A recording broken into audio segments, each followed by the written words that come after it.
All right. Now, I'm watching some, it's like a compilation of videos. And,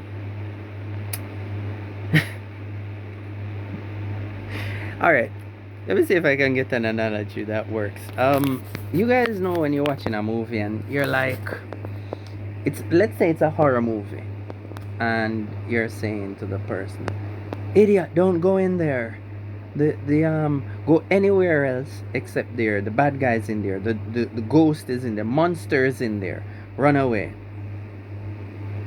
And you're thinking, there are so many places to go, but where the monster is, where the killer is, that's exactly where the person goes. That is exactly the same way men feel when they hear women whine on the internet. Because here's the thing.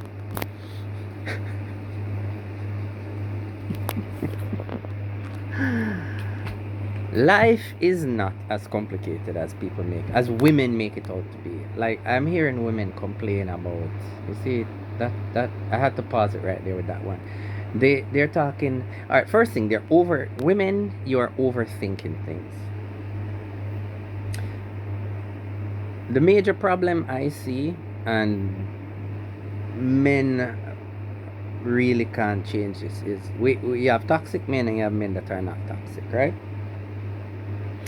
And the thing is, women love toxic men. They love them. They just, downstairs just gets wet when they meet a toxic man. And then good men, they friend zone them. This is a well-known fact. This is the secret to the universe. Women, whatever turns you on, it seems to only dwell inside toxic men. Now, a good man, sometimes he'll fake the whole toxicity thing to hook you and reel you in. And then when his toxicity fades away, because that's not how he really is, then you dump him. The fact is, women are desirous of those men. But here's what is the crazy thing. Women will leave a relationship, stop dating a man, and identify that this man is toxic, and see a good man and judge him by the same standards. Now, unless women are thinking like children, you should, as an adult, be able to identify if these toxic traits linger in someone you've met or it does not. So you should be able to know whether this person is toxic or not, right? Unless women are not as what's that thing? I don't know. That female intuition thing. Well, female intuition is a myth. That's the thing. It's a myth. It's the biggest lie I've ever heard, right? You guys cannot judge. You are not true judges of character. I can't tell you how many times I have dated women and the guy before me was toxic. In fact, here's a there's this woman that I was talking to and trying to lead up to a date, and she was always keeping this distance between us. And then she said that I'm too inconsistent. Even though I would call her and she wouldn't answer, I'd message her and she wouldn't answer. And then she went and she entered into a relationship with some dude who, at the end of the day, she said she thinks he hated her. Like, this dude did some horrible things and said some horrible things, right?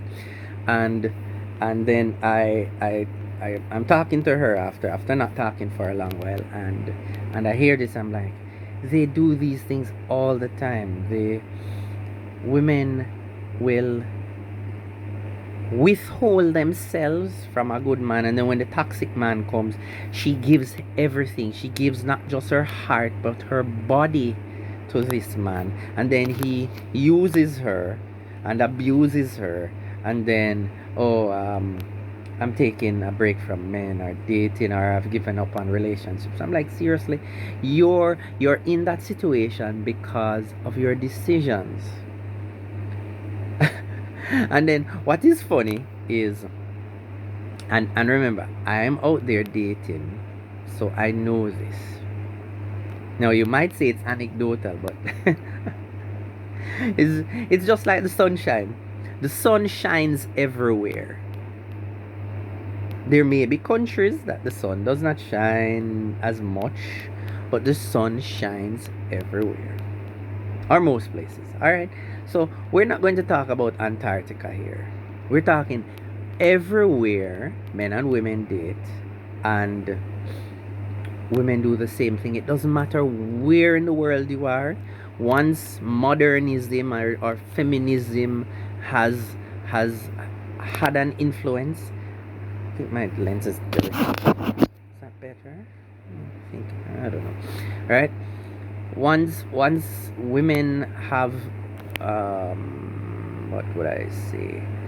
Have overvalued themselves and have prioritized their feelings over a solid relationship. Once a woman prioritizes pleasure over having a healthy relationship with somebody that can be a good husband and a good father, they will always have these things happening to them.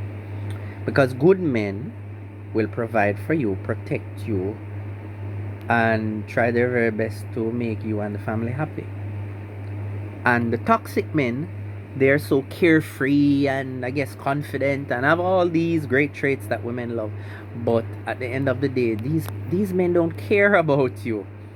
And then you get traumatized, and here's the funny thing. A lot of women do not, the lighting is so messed up. Oh, boy. Yeah, anyway. They get so traumatized, and the worst thing is when a woman does not know she's traumatized. Does not know that she will even say all the right things and then say she's being more selective. But really, you have a opportunity to change your life for the better. You have an opportunity to be with somebody that is of quality. Just turn this thing up or something, something like that, right? Somebody that's of quality, someone that you can be with for the rest of your life, and build a family, build a business in some cases, and grow together, grow old and alone and die together, right? That is how it should be. But women don't want these things. Right? The more attractive a woman is, the more delusional she becomes. The more attractive she is, the more she values top men. I don't know. I'm well, here's the thing. The accomplishments of a man makes a woman find him attractive. So I've seen some ugly dudes. Like when I look at him, I'm like, damn, this dude is like scrap meat, But he's successful, so he dresses well, and for whatever reason he has this confidence because maybe he makes a lot of money or whatever, and then women find that attractive. And then a handsome guy who is making an average wage, probably even above average, but he has not accomplished as much as some other dude, they go to that other dude, and then he uses them and abuses them, and then they're using him as the measuring stick. But I'm thinking, how can you use a toxic man? You chose a toxic man and you're using him as a measuring stick.